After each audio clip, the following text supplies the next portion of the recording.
Hello, नमस्ते. कसे आहात सगळे? छान ना? मी पण एकदम मस्त आहे. आजचा विषय आहे आपले सर्वांचे अगदी अनुभवातला. आपण आपले नातेवाईकांना, कधी कधी अगदी जवळचे नातेतले लोकांना सुद्धा पैसे दिलेले आहेत का? ते पैसे दिले ते काय झालं? ते परत आले का? किंवा काय झालं? मला नक्की कॉमेंट बॉक्समध्ये कळवा. आता पहिली गोष्ट म्हणजे लोक हल्ली बँका वगैरे पैसे द्यायला तयार बसलेले आहेत. इझी झाले सगळे ट्रान्झॅक्शन्स, तरी आपले नातेवाईकांकडे पैसे मागतात का? पहिला म्हणजे नातेवाईकांकडनं घेतला तर त्याला इंटरेस्ट नाही, व्याज नाही. दुसरं, वेळेवर द्यायला पाहिजे असं काही नाही. दिलं नाही तरी चालू शकते. ही सगळी कारणं असतात.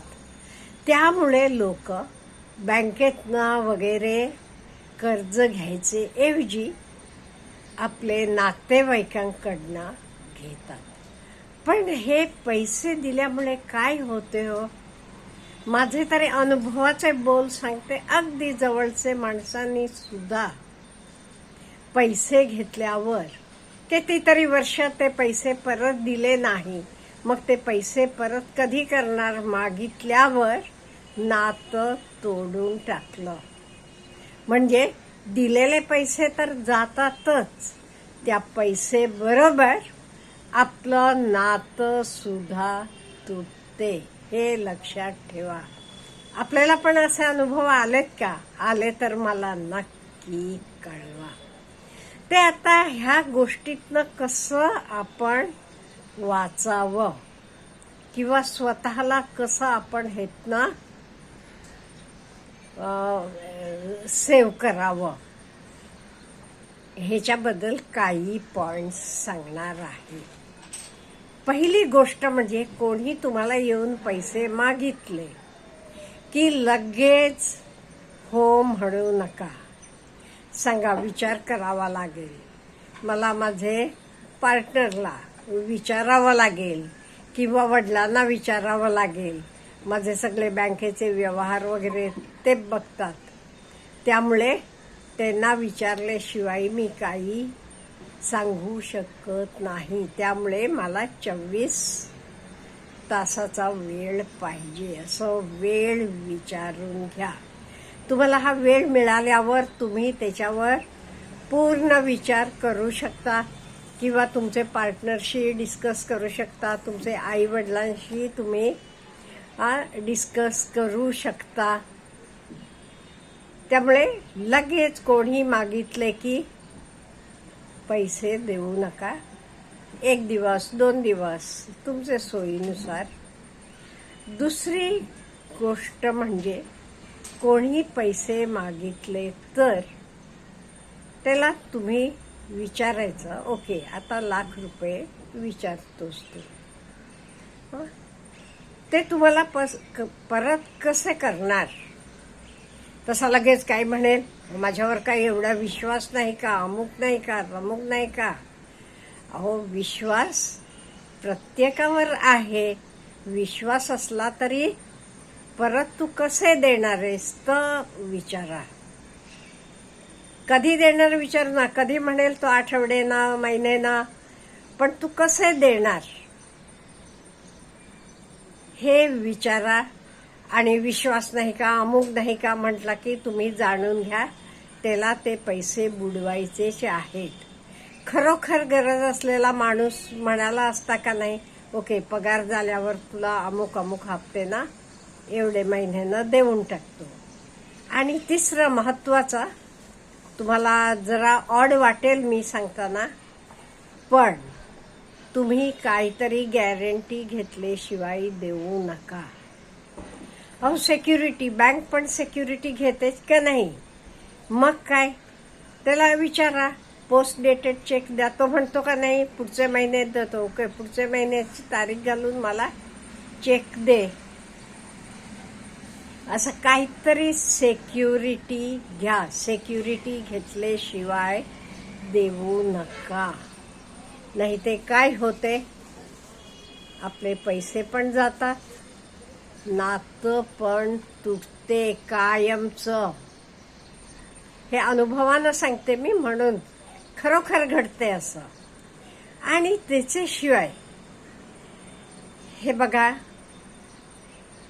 कधी कोणी मागितले, तुम्हाला द्यायचे नसले, म्हणजे तुम्हाला वाटते तो समोरचा काही पैसे परत देणार नाही, अशा वेळी पण तुम्हाला वाईट पण घ्यायचं नाही.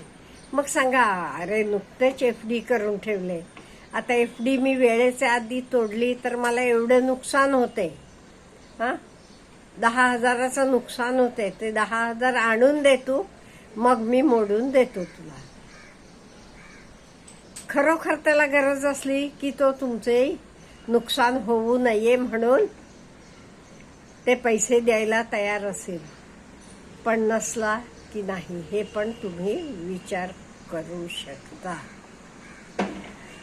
आणि किंवा नुकतं मी जमीन घेतलीये किंवा नुकतंच अमुक केलंय म्हणून त्याला तुम्ही नाही न म्हणता इन ए इझियर वे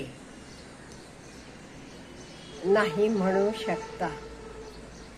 आणि पुढचं म्हणजे आता द्यायचेच नाही का, आता खरोखर गरज असते तेव्हा दिले की वेळेवर लोक परत करणारे असतात. सगळेच काही असं करत नाही असं नाहीये.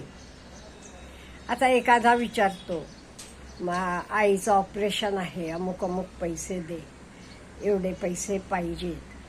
खरोखर त्याला गरज असली, खरोखर त्याला द्यायची त्याची हे असली, ती तो परत करतो.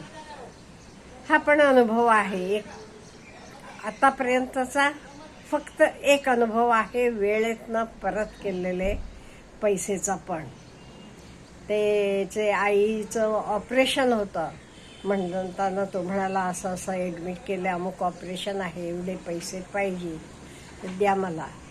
मग आम्ही विचार केला, माझा मुलगा म्हणाला, आईचं आहे, आई ती आई आहे की, म्हणून त्यांना मोठी रक्कम होती, दिला.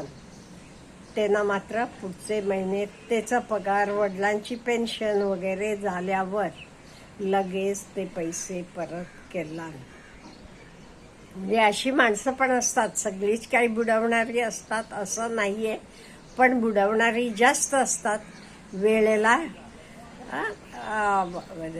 असं परत करणारे थोडे असतात. आणि आफ्टरऑल तुमचे अनुभवानं तुम्ही माणसं ओळखू पण शकता.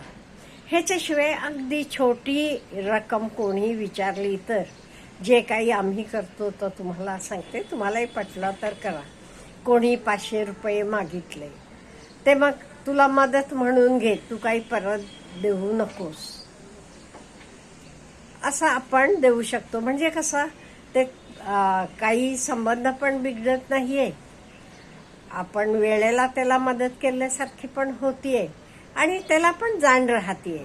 अशा वेळी 500, 1000 याच्या वेळी ओके, ही मदत म्हणून घे, तू काही हे पैसे मला परत करू नकोस, असं म्हणून आपण त्यांना मदत करू शकतो.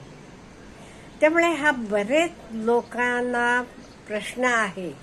कित्येक वेळेला आपल्याकडे पैसे असतात, आपल्याला द्यायची इच्छा पण असते, कोणाला वेळेला मदत व्हायला पाहिजे की, पण आपण मदत व्हायला म्हणून करायला गेलो की आपले पैसे पण जातात, आपला नाती पण बिघडतात. आणि कित्येक वेळेला शेवटी आपण पैसे कशासाठी ठेवलेले असतात, एक ते आपले मुलाबाळांचे शिक्षणासाठी किंवा आपले म्हातारपणासाठी. का म्हणजे पैसे नसले की कोणी विचारत नाही, कोणी काय, आणि पैसेशिवाय काही चालत नाही, ही सत्य परिस्थिती आहे. असं असताना कोणालाही पैसे देणं हे खूप असं अवघड झालेलं आहे. का म्हणजे दिलेले पैसे परत येत नाहीत. पैसे तरी जातातच, पैसे बरोबर आपली नाती सुद्धा कायमची मिटतात. नाहीशी होतात. का म्हणजे त्या लोकांना वाटते ओके पैसा द्यायला नको ना, आता तुटला तरी चालेल, अशी त्यांची मनस्थिती असते. किंवा असं मनस्थिती नसते, वेळेला त्यानं आपल्याला दिलेत आपण परत द्यावे बाबा, असा विचार नसतो. त्यामुळे आपण कोणालाही पैसे उसने देताना ह्या सगळ्या मला वाटते 5 गोष्टींचा विचार करायला पाहिजे. आणि कधी असा विचार करा ओके त्यांना दिले नाही तरी चालेल, माझी मदत म्हणून असू देत, असं पण देऊ शकताना पण त्यांना परत तो देईल ह्याची गॅरंटी नसते. बरेच वेळेला माझ्या अनुभवातनं हे सांगितलेलं आहे मी. आपल्याला असे अनुभव आलेत का? प्लीज मला कळवा. Have a good day.